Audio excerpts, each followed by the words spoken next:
Tipped in the air and knocked away. KU's got to win it. Blah, big time two-hand slam by Hunter Dickinson. Kansas is the 2023 WNIT champions. This is the Jayhawker podcast, presented by the University of Kansas Health System. Well, here we are for another edition of the Jayhawker podcast, brought to you by the University of Kansas Health System and Black & Veatch. I am Greg Gurley, along with Southsider retired Jersey Wayne Simeon. Wayne and I both just got back from Chicago to an instant classic we got to witness, Kansas, Kentucky. We're going to recap a little bit on the Kansas-Texas Tech football game, preview the Dillon Sunflower Showdown coming up this weekend. The booth's going to be packed. There's just a lot going on. How we doing, buddy? Doing great, man. Doing great. Coming off a big signature win, big boy basketball up in Chicago. We got a great track record in Chicago. So many amazing Jayhawks there with the fantastic alumni base. Planes full of people coming up from Kansas City area to be a part of that. It was awesome. Well, you know, people always ask me, especially David Lawrence on the Crimson Blue Line wants to know what's it like in the United Center? Is there more KU fans? And it's hard to tell. I believe there's more KU than anyone else, but when you have three blue schools, Kentucky, Duke, and Kansas, it is kind of hard to tell as you just kind of navigate the arena. And then obviously the green stands out for Michigan State. But I tell you what, like you said, we got a great alumni base in Chicago, and they showed up. There were planes flying in from all over the country, both private and commercial, to follow the Jayhawks, knowing that the Champions Classic is such a great event early on in the season that packs four of the best programs in all of college basketball, and it didn't disappoint. I thought the Michigan State Duke game, I was excited to see Duke play. I thought, after losing to Arizona, which I didn't get to watch because it was the same time as our game a couple nights ago, and one of Michigan State or Duke was going to come out of that game with two losses because Michigan State lost to James Madison at the Breslin Center as the fourth-ranked team. So tells you what we already knew, that college basketball parity is out there.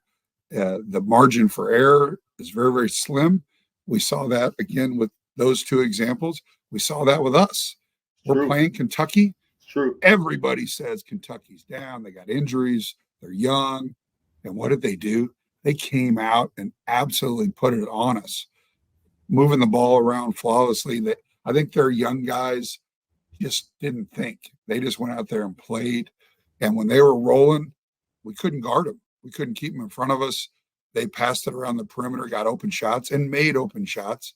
And the recipe is when you do something like that, you're down 14. I loved, we say it all the time, nothing great's ever accomplished without adversity.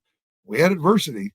We had one of two ways to go, and we dug down. We figured it out on a night that one of our stars didn't play great on the offensive end, but made an unbelievable impact with only the third triple-double in the history of Bill Self's great talent, and never by you, which I would have thought you would have been up there, but the quietest triple-double of all time, but very impressive, needless to say. You never passed, so and you were a good shot blocker, but I wouldn't say you were Jeff Withey or Greg Ostertag or whoever. But yeah, thoughts on the game? I thought it was, again, it had the ebbs and flows where we had to take a punch a couple times, and I loved our resiliency, and that's when experience kind of outweighs youth. Champions Classic is one of my favorite college basketball events of the year. And this is why. I think we all enjoy the parity that is around the NCAA tournament, especially the first weekend. But the reality exists that when we get to the Final Four, no one necessarily wants to see outside their own alumni base. No one necessarily wants to see San Diego State, FAU, right? They want to see the juggernauts, the heavyweights, the blue bloods. And so what this event does is it guarantees the matchups that everyone wants to see.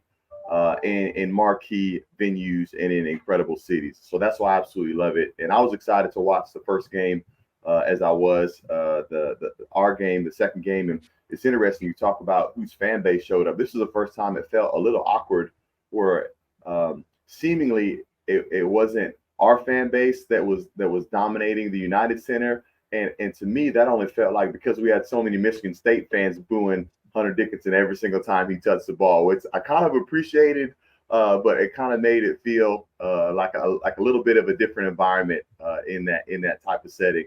But I totally get it, and and I do appreciate Hunter. Obviously, the dominant performance that he has, but just getting to know him a little bit now early, I kind of like that he embraces the villain role, right? Greg, would you say that's accurate? Like he kind of embraces and kind of likes being the villain. He's our villain, right? So we like him, we embrace him, we show him extra love. But I think he kind of egging the crowd on a little bit. He had some post-game comments that I absolutely loved. That probably came across a little sharp, maybe a little egotistic. But listen, we're competitors in this thing, and we're trying to win every game. And so, what are your thoughts on maybe the villainy of Hunter Dickinson? How do you like that? You're 100% correct. He embraces it. He welcomes it. He loves it. Getting to know him over the last 4 or 5 months has been amazing. I was one of those guys that I probably watched him last year. Don't really care about Michigan basketball. He didn't really do it for me. I was like, I don't know. He seems like he talks a lot. He's the epitome of a guy that you hate to play against and love to hate. But when he's on your team, you love him because he backs it up.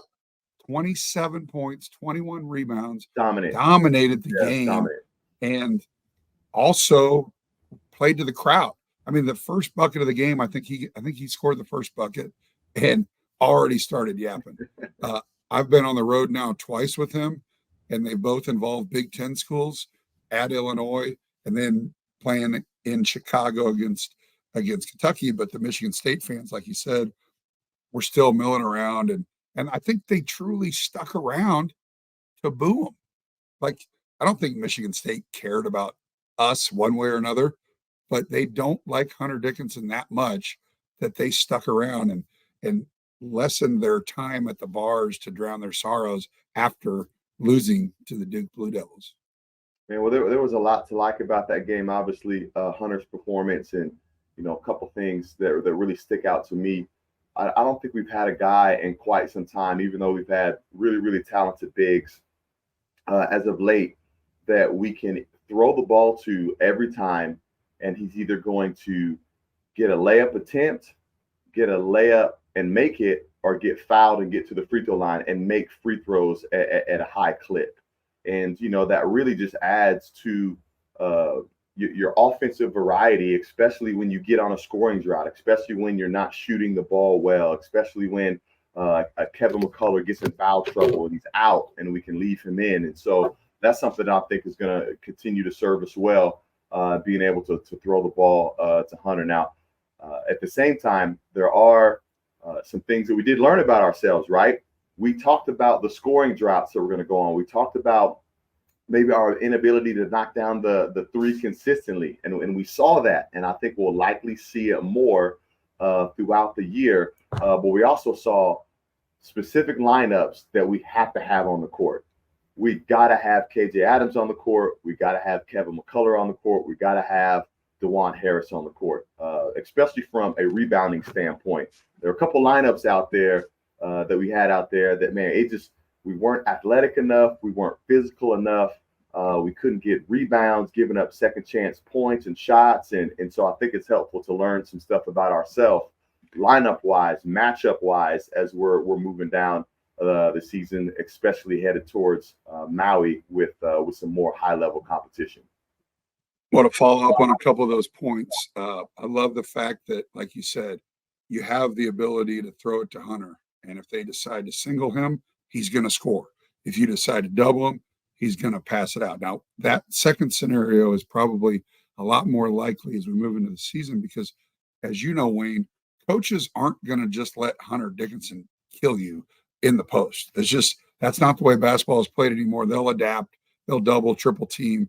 And when you have shooters that outside of DeJuan Harris went 1 of 12 from a 3-point line, 1 of 12, then why wouldn't you triple team Hunter Dickinson and make Kevin McCullough beat you and make Nick Timberlake make a shot? And that didn't happen the other night. You brought up the fact that we got exposed on things that I think we knew we were going to get exposed on, or at least that was a question mark, and it showed in a big way. I thought I was disappointed in Nick Timberlake. I was disappointed in Johnny Furphy, El Marco. You look at all three of those guys, a lot of straight line drives they gave up, obviously missed shots. And the bright lights is what you and I have talked about a lot with Nick, El Marco, and Johnny. How are they going to react? Some people will say, they're freshmen, or you're from Towson. It's your first time in an arena like that. Okay, I'll give you that. But guess who else had their first time in a big arena? Reed Shepherd, Dillingham. They didn't seem to have a problem. This isn't a narrative on doom and gloom. It's just facts. You look at the stats, a couple freshmen did good, ours didn't. Hey, it's a learning experience. We gotta look at it on both sides of it and think about it. I think we look at it as a positive. We win against a really good team, and DeJuan, Hunter, and Kevin carried us. No question about it. Think about as El Marco gets more comfortable, as Johnny Furphy gets more comfortable, as Nick Timberlake stops thinking and plays like Dillingham or plays like Shepherd and just plays and shoots when he's open and not. And that's part of the battle when you're young and inexperienced. And it showed up with our veterans and it showed up with our young guys. Yeah, it certainly did. And of course, you mentioned the big three there with the big performances, the dominant performances that all three of them had. Cannot overlook or undervalue KJ Adams when you think about his athleticism and aggression. For a significant part of that second half, man, our nose was bloodied merely because of the length and athleticism that Kentucky just threw at us. And KJ fought fire with fire. He fought fire with fire, man. He almost single-handedly matched their energy and their athleticism, and even down the thing that got us in the game. And of course, you have to score points in order to close a 14-point margin gap. But where that happened it was on the defensive end. Defense, rebounding, getting the ball out in transition, space, guys attacking the basket. And so a lot of that was initiated just by the energy and the ferocity of KJ Adams, and it was sad that fourth foul. Usually I'm not on the officials, man. That fourth foul, from my vantage point, from the replay vantage point, from all the alumni that were texting me, that were watching it on TV, was an absolute phantom call. But I shudder thinking, even in the dominant performances that we saw from Juan and Hunter in the triple double, where we would have been without KJ Adams' energy and aggression. I watched the tape of the whole game last night, and I watched that play that you're talking about, KJ's fourth foul, and I texted Billis because he goes, well, he threw his chest into him. It's like, no, he didn't. I go, is that the hill you're going to die on, Jay? That's terrible. I mean, I can't, that call, and obviously Bill Self was irate, just going nuts over that call. And it was such a big call because it was followed up by KJ's fifth foul, which was clearly a foul, but that fourth foul was so bad. And Ron Groover got an earful from Bill while the game was going on, and then there was a timeout right after it. Yeah, it was KT was after him too there. After Bill had to get to the huddle with the guys, KT was letting him have it. So I appreciated that as well. And usually officials don't allow themselves to get that type of earful unless they know they're wrong. Yeah, and usually if they think they're right and they get an earful, they might tee him up. But like you said, he didn't tee him up, because I guarantee you Bill said something to deserve a technical. Ron Groover, great official. This isn't on him. It just made a mistake. Hey, you can say the same thing about our guys missing shots. Everybody makes mistakes. I get it. But that was one where you're told to just go vertical. It's exactly what KJ did. He handled it well. You brought up something earlier about how their length bothered us, which is you're exactly right. And it's a little scary because they didn't have all their length. And they had some injuries and some guys that weren't playing. This Kentucky team is going to be really, really good come January, February. When they get healthy, because I really like Dillingham. I really like Wagner, and he was awful. I mean, Wagner is projected as a top 5 pick in the NBA next year. He went, I pulled this up. Wagner was 1 of 12. 1 of 12. This is a guy, top 5 pick, according to all the people. And then the other thing was Reeves for them. I didn't realize it because we had a horrible stat monitor. I can't, Wayne, you do television. We had a stat monitor that we couldn't read. I mean, you know how bad my eyesight is. I mean, it was about that big, and me and Brian both. And you guys weren't courtside, so you couldn't see the video board very well. I was wondering about how you were handling that. They put us up there, and so we're just looking at it on our phones. And at the end of the night, I'm like, I thought Reeves was better than that. He was 3 of 17 from the 3-point line. I mean, it was some crazy numbers. 1 of 12 for Wagner, 3 of 12, 3 of 17 for Reeves from beyond the arc. We look at some of the other numbers. Kevin, who had a forgettable night, 3 of 11 from the field, but that triple-double kind of snuck up on all of us. I was watching the game, and I just didn't put it together. They had 10 assists. So, but Hunter Dickinson was great. But we've talked about KJ, we've talked about Hunt, we've talked about Kevin, but the best player in the game was DeJuan Harris, without a doubt. We don't come close to winning without him. You and I talked a lot about how he needs to shoot just so there's the threat of him shooting, whether he makes it or not. But he was making it. He was 5 of 6 beyond the arc. The one he missed was the late shot clock attempt, which was kind of unfair. He just had to chuck it up there. Yeah. So, I mean, essentially he was 5 of 5. And that's DeJuan Harris. I mean, that's our best 3-point shooter so far. And the game turned under 4 minutes. We're down 6, back-to-back threes. Then he makes 2 free throws. Right there, gave us all the momentum. We outscored, I think, Kentucky 11-1 in the final 3 minutes, and that's DeJuan Harris. He dominates games when he doesn't score, and he dominates games when he gets a career high. I mean, the perfect point guard for Bill Self, the perfect point guard for Hunter Dickinson, and I don't think we talk about him enough. And if he isn't on the Bob Cousy list when they start to whittle it down, remember last year that he wasn't on there, then they put him on there, then they took him off, and you're like, to the voters that vote on that, what are you looking at? He's a national champion. He does everything right. He's the best point guard defender in the country. He passes first, second, and third, but then when he needs to score, he scores. What more do you want? I'm asking. Tell me, please. Yeah, it's probably points. That's probably what people are want more from that spot. But when you think of assist to turnover ratio, he's elite. When you think of obviously being a floor general and commanding, the presence and the pace of the game, he's second to none in that type of category. And so I think a real basketball eyes can be able to see and to witness that. And he is the security blanket. I mean, it's incredible when you're down double digits, when you fight off some runs, you're down 9 late, and you don't panic. It's because you know that DeJuan Harris is on the court. And, I feel that, like, I'm not panicking. You can look down at the bench. I know Coach feels like he's in a great place, and you can kind of see he has a calming effect even on the other guys around him, which I think is invaluable and irreplaceable. And what's the statement we always hear?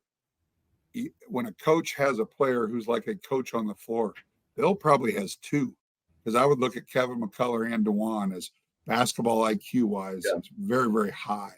And having the ability to just trust your guys, Kevin, DeJuan, I think I put Hunter in that category, even though it's early on in his maturation with Bill. But having that, how many times do we talk about the national championship in 2022? You've heard this saying all the time. It's hard to get old and it's hard to stay old. And that's how we won a national title. CB, Jalen, Ochai, David McCormick, Remy Martin comes in here. Old. We got a similar makeup. Now, if you can intertwine the youngins into that mix, it's very dangerous. Everyone's who's ever watching this will be like, all right, yeah, Greg, we get it, dum-dum. You're the preseason number one. I get it. Yeah, you should be. But there's going to be some bumps in the road. We're going to lose some games like Kentucky where we don't shoot it well or we don't defend. Like, it's going to happen. This isn't a super team. This is the preseason number one team because of why? We got Hunter Dickinson. All the other pieces now are better, and somebody has to be one. So let's just embrace it. Yeah, it's true. And I want to give Kevin McCullough a little more credit than what he's getting for that win that we had. You know, triple-double, extremely impressive, difficult shooting night. But you mentioned earlier about the terrible nights offensively that Wagner and Reeves had. That is in large part to what Kevin McCullough did. And he's going to have that assignment. He's going to have to guard the other team's best wing player, maybe two, like they had in this situation, for the duration of the game. And, you know, that does have some bearing and impact on your offensive output to a degree. And we're glad that Juan could actually step up and fill that during that time. I think KJ's output offensively helped to be able to do that. But, you know, that's one thing that can't go overlooked for a guy like Kevin McCullough, because we got guys on our team that can't do that. Even when you're not scoring, can you impact the game in enough ways to make winning plays? Kevin McCullough is that kind of guy. You know, we've got a couple guys, you know, on the roster right now that, you know, known as shooters. Man, we're waiting, man. If Nick Timberlake isn't knocking down the three, man, he's got to be thinking, what other ways can you contribute to the game? What other ways can you impact and make the other team feel you? And if that's not the case, we got to get someone in there. So, you know, we talked about the inability of, or at least in that game from some of our other guys. Hey, let's talk about Jamari McDowell. All right, freshman coming in, winning time. All right, we want to talk about when the lights are the brightest. All right, we're down. One of our top, defenders fouls out, and you get plugged in a big boy environment the last 4 minutes and do a great job. Not from a scoring output wise, but man, he was dependable. He didn't turn the ball over. Great closeout, great blockouts, ball mover. There was one where he got tossed the ball a little bit late shot clock, and that was probably Juan's fault a little bit on that. Knowing your personnel, No, I thought he was. I know exactly the player you're talking about. Yes, I even said it. I go, Jamari's got to shoot that ball. Yeah, but in Jamari's defense, at that point of the day, it was probably 11 o'clock at night. You've been sitting around all day. You haven't seen the floor, and he puts you in. And now we're belly aching about Jamari not shooting the three from the corner, which is a great learning experience. He's in a big boy game. He didn't take the shot. Okay, fine. Next time he will. But I just love the resolve that he had. He gets the rebound. He's strong. He protects it. He gets fouled. We're up 3. He's got to make 1. What does he do? He makes 2. And those things like that. Those things like that will go so far in his maturation. And you and I have seen him so much in practice. And you and I both have been like, God, kind of like, it's almost like we're hesitant to say we like somebody, because the world hasn't said that Jamari McDowell, he should be a redshirt or whatever. We're like, you and I both are like, hey, God, I kind of like Jamari McDowell. Like, is that bad that I'm thinking this?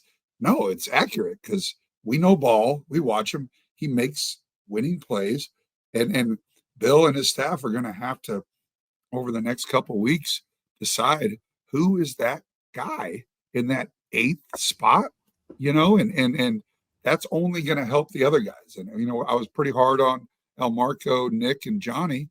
It's not hard on them. It's just facts. They know they didn't play that well, but I think it's one of those things that those are learning moments. And now, let's put a cherry on top of the Kentucky game. That was great. We're 3-0. We made up a game on the all-time win list. We're now only 4 behind in the new math after the IARP deal. So now we go on. Tomorrow we fly to Hawaii, play on Monday against Chaminade, which, I think it's safe to say we should beat Chaminade and go 4-0. But then it really starts. And, you know, we got a Marquette and a UCLA, the winner of that game. And Marquette was preseason number one in the all too early polls right after the Final Four. They had a guy go to the NBA they didn't expect, maybe a transfer. So it kind of flipped. But hey, Shaka Smart's got a squad.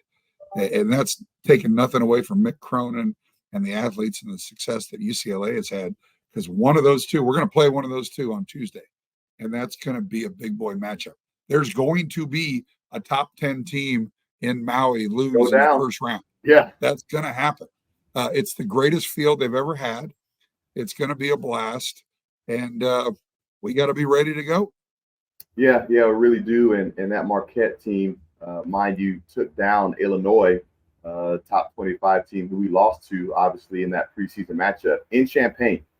And so they're really tough. I'm eyeballing that as a preference. Again, you don't want to overlook anyone. And UCLA is certainly a formidable opponent for Shaka Smart and Marquette, the Golden Eagles there. But I'm really eyeballing that matchup because they have, a player, I think it's Tyler Collick, who is point guard, who's basically kind of dubbed, one of the top guards in the country. And so it'd be great to see. What Kansas player does he remind you of from Boshi? the past? Jeff Boshi? No. No, you said he's a point guard, he's a shooter. Okay. Who do you and I sometimes have a text chain with that is, he seems to be very angry with me? Oh, Rex Walters. My roommate in college, Rex and Wayne and I have a text chain, and sometimes some insults or constructive criticism are thrown at my expense on being a horrible player and Rex being awesome, which he was. But this Tyler Kolek reminds me of Rex. He's left-handed, and he just kind of plays the same way, just a quick, really good handle. Yeah. Real strong.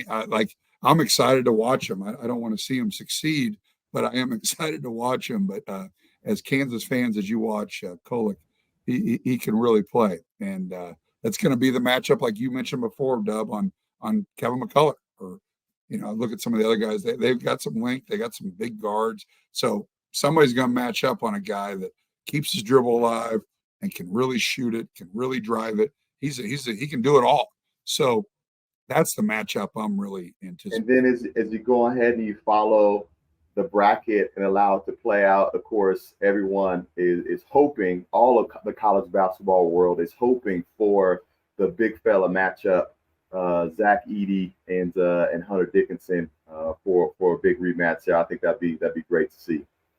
Yeah, because the other side of the bracket, like you mentioned, it's Gonzaga, it's Syracuse, it's Tennessee, and I'm drawing a blank. Purdue, the team we were just talking about. So you think about it, it's best field ever. It's obviously going to be in Honolulu, which will be a little different than the friendly confines of the Lahaina Civic Center. The Stan Sheriff Arena is seats like 10,000. I actually played there in 1992 against against Michigan. Michigan Fab Five had just beat North Carolina. We played them in the championship game of the Rainbow Classic and got beat, and got to watch the Fab Five up close and personal from the bench as I was doing one of these. I have to look at the box score to see if Coach Williams was smart enough to put me in. But I would say if I didn't play, that's why we lost, right? It's the Fab Five, man. That's a Hall of Fame group right there. It'd have been tough for anybody, including you and me for that matter. But those are some good times. So big win against Kentucky, massive opportunity coming up, and then no rest for the weary. We get home Friday the 24th, got a game the following Tuesday, and then the following Friday, 7 days after we get back from Hawaii, the defending national champions come to Allen Fieldhouse. Then the next Saturday, the Missouri Tigers. So you look at this: Kentucky, the Maui Classic, a week later, UConn, a week after that, Missouri, a week after that, at Indiana. This strength of schedule is nuts. We're going to get tested often. We're going to see how resilient we are. We're going to see some of these young kids grow up right in front of our eyes, whether they want to or not. Couldn't be a better schedule to get you prepared for the gauntlet of the new Big 12. Then we got a couple of games right around Christmas. I believe it's Yale, and then the game Wichita State matchup. Wichita State. Yeah. And then, hey, it's going to be 2024 before we know it.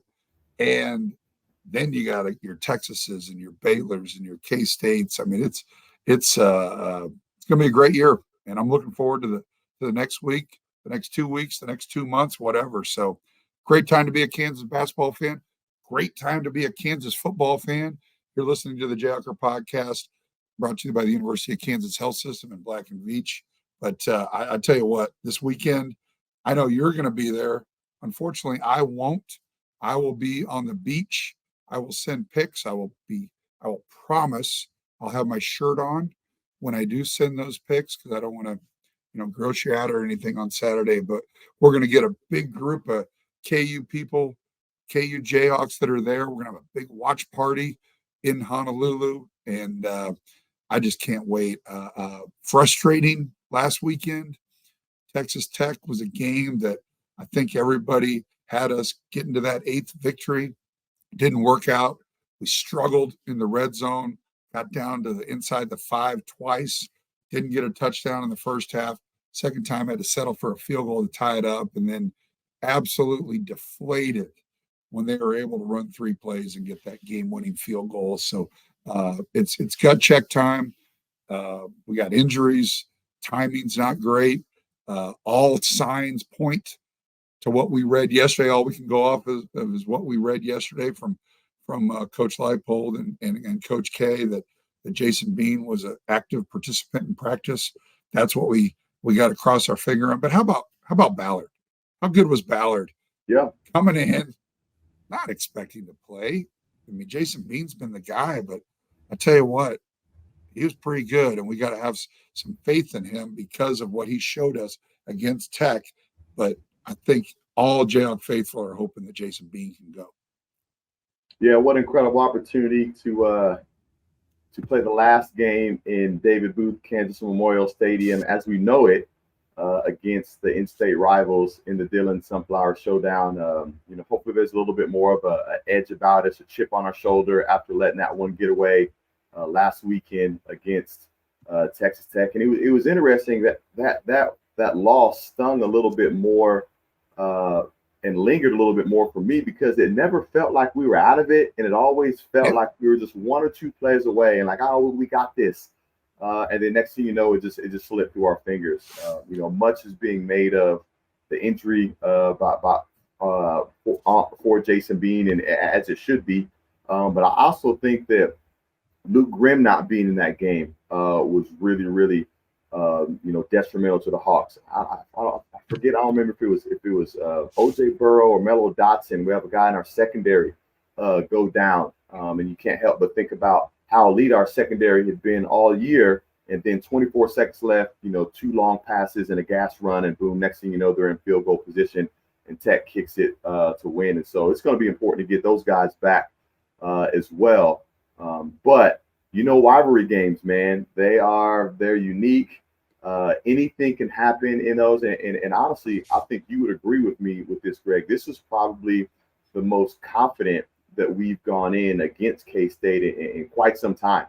Whether Bean is available or Ballard or whoever the QB1, I actually think we have enough weapons and a good enough offensive coordinator that even if Ballard does have to take significant snaps on Saturday, we have enough weapons and people around him to make him comfortable and to build him up and to grow him up kind of as the game goes along. And so really, really looking forward to that. Glad I'm going to be there. I'm going to be there locked in. I think I'm going to stay on the sideline the whole game. No seats, no suite visits, no nothing. I got my game face on. We're going to have a bunch of former players back. Senior day. Like, this is such a memorable moment. And I'm excited to be there on Saturday, and hopefully our listeners will come out and support as well. Yeah, and on to some of the way the season has been made up. K-State had that bad loss at Oklahoma State a month or so ago, and since then they've been on a roll. Even though they lost to Texas on a kind of an interesting end to that game, but you look at the two schedules and look at the teams we played compared to the teams they've played. They've put up some gaudy numbers, but in this, I don't know, feeling sorry for ourselves, but the schedule we played in the new unbalanced schedule, you can't play everybody right. We've timing wise, we didn't play Texas Tech when they were struggling. We played them when they were much better. We didn't play Oklahoma State when they lost right after they lost to South Alabama. We played them, later on when they were starting to roll with Ollie, and so all that doesn't really matter. No one really cares about the past. All we got to do is concentrate on a rivalry game, the last game in the booth. I mean, I look back to it's not the last game in Allen Fieldhouse, but it's the last time we played Missouri in Allen Fieldhouse in 2012. How big of a deal that was, and we've got everything going for us. Coaching staff, fan support, everything. This is a perfect way to say goodbye to David Booth Memorial Stadium. You and I drive around there all the time. There's so much stuff going on around there. I drove in yesterday, and there was 50 guys working around the stadium getting ready for the demolition in less than a month. I mean, it's happening, and I mean, I don't think people understand the gravity of what we're doing. I mean, you look at that west side and that north side, that's going to be on the ground by January 1st. And you and I are having to talk to our people that own suites and say, hey, you got to get your pictures out of there, your silverware, your half-drunk bottles of J. Rieger Wave the Wheat vodka, or it's going to be rubble. So, and why is the urinal troughs in the men's restroom? That's kind of like a highly coveted, nostalgic piece of memorabilia right there, man. Kiss those things goodbye. Well, I would think a guy like you that has 12, 13 children. Why don't you see if you could get the urinal trough from the concourse and put it in that basement of yours? I think it'd be a cool it's funny relic to have.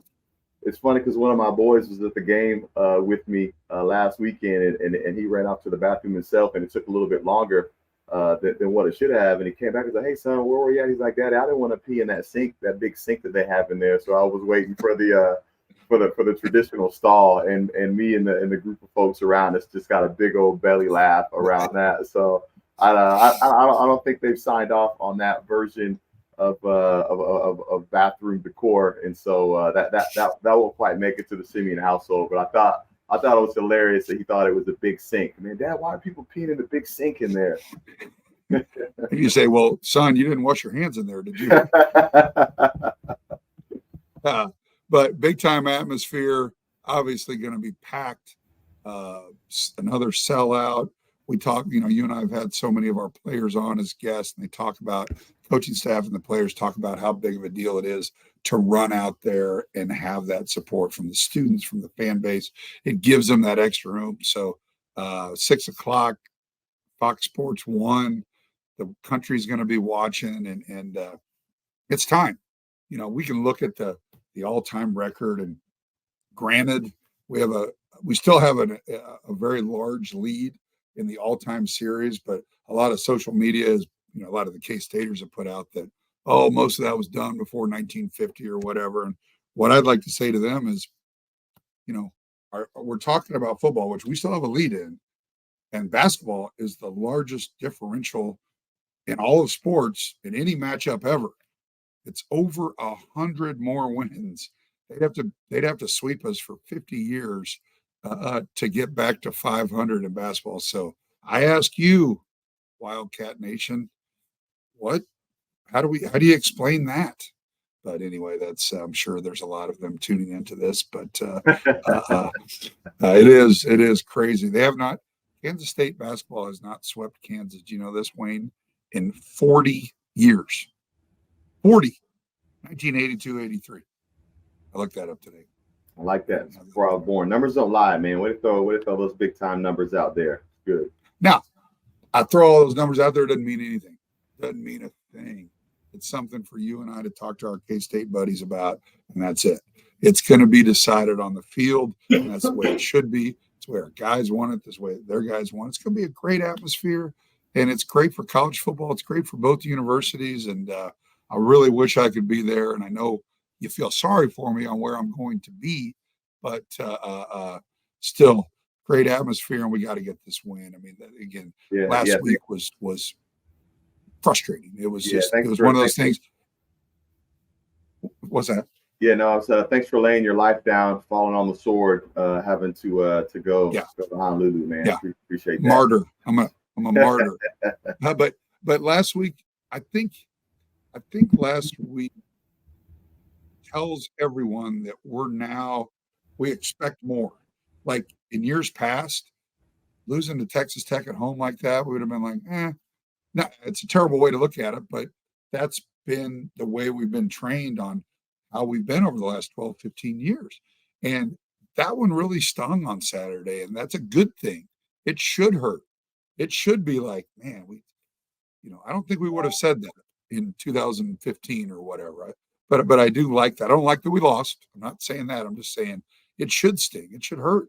And I think it hurts in those kids and that coaching staff. They're pissed. They should be.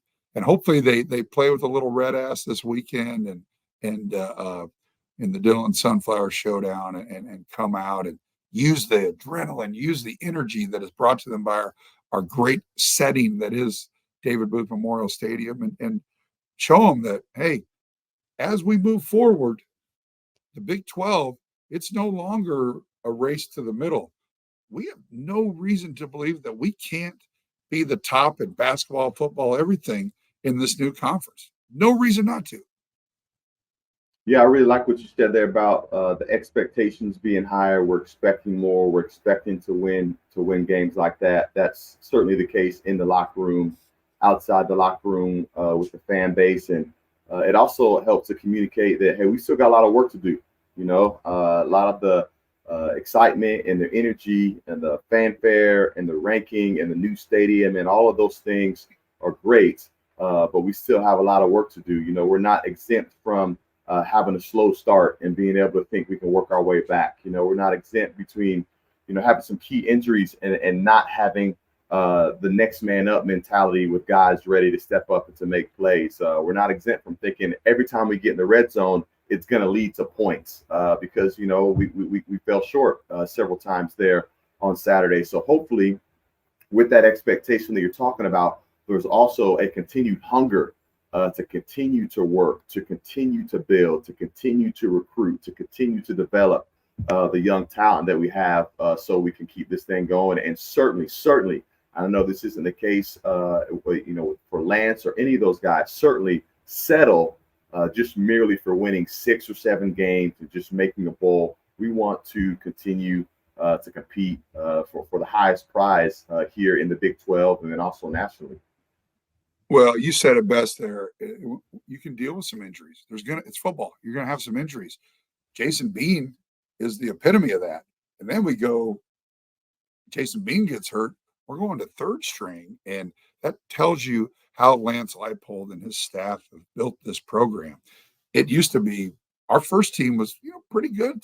During some of those bad years, our first team was pretty good, but we'd get into those fourth quarters and, whether we got tired, whether we had injuries or whatever, we just couldn't stay with the big boys.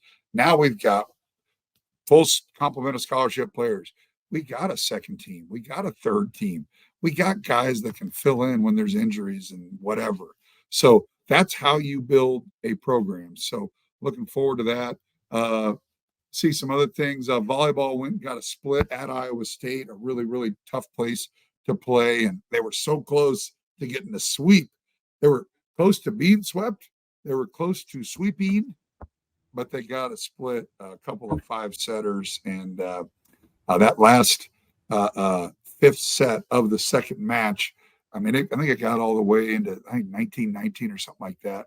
I was watching it, and it was great to get the win because those are just debilitating, as you know, as a volleyball dad. That 3rd or 5th set, depending on your level, on if you lose that 120-119, it's just a gut punch because you're right there. So shout out to Ray Bouchard getting that split against Iowa State, then a midweek game the other night, and got a straight set victory against Baylor, I believe on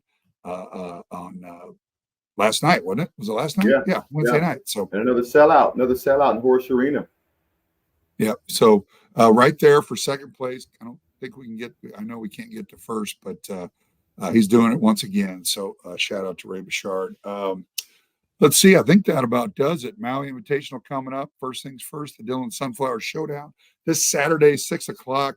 And even if you don't have a ticket, just hang out on the hill, be a part of it, be involved, show these seniors support. We got a lot of guys. This is their last game, and I'm seeing on Twitter, so the sad face emojis, and this means a lot.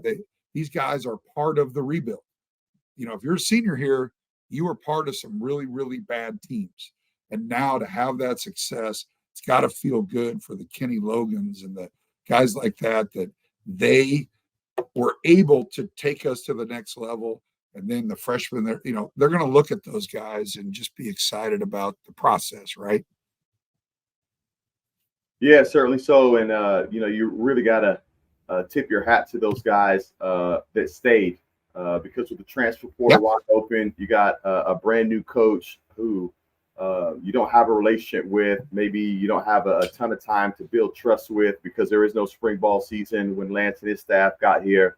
And those guys trusted him, trusted the process, loved this place enough to make sure they wanted to finish their career out. So a big tip of the hat to those seniors that were here for the duration. And I kind of smile on the inside thinking about when those guys come back here maybe 6 years from now and they get a chance not only to see a brand new shiny stadium, but they get a chance to continue to see the program which they helped lay the foundation for, continue to be successful in one of the most competitive football conferences in all of college basketball. That's going to feel really good. And a lot of that has to do with the commitment and the hard work they put in and helping get that established. So those guys. And I'm glad you said all that, because in this era of basically if things don't go right, what do? You quit. And I say quit, you transfer. I don't like the coach. I don't like the new coach. I don't like my position coach. He's not playing me enough, whatever. My boys are telling me I'm better than this. And in a day and age of the ability to do that, like when you and I were playing, like things like that happen, but like, I gotta sit out a year. Now it's just like, all right, yeah, it's like dropping a class. I got a D. I'm just gonna drop it. Yeah, I know a little bit about that. I've dropped some classes in my day. Yeah, so we all. But in this day and age, for those guys, think about the guys that could have left, the Jason Beans, the Kenny Logans, and go to a SEC school, and but they're like, nope, I want to be part of the process. You just said it, how excited you are that 6 years from now, when Kenny or Jason or whoever comes back, we got a brand new shiny stadium. The team's on an uptick because of them laying the foundation, and the brotherhood. When Chris Harris and Aqib Talib and Todd Reesing come back, when our guys see how they're treated, they're like, all right, I kind of want to be treated like that. It looks cool, So looking forward to those days. More looking forward to this Saturday. Big boy, appreciate you. This was fun. No guests. It's just me and you getting through it. Recap some previews, baby. Let's go. A lot of good stuff to talk about. We don't need guests, do we? We'll get some out there. I know. I'm just messing with this. So, Jayhawker Podcast brought to you by the University of Kansas Health System and Black & Veatch. Take ownership of your career, your future, and your success. Learn more at bv.com/careers. Craig Gurley, Wayne Simeon, Rock Chalk, Pack the Booth, Dillon Sunflower Showdown. See y'all next week.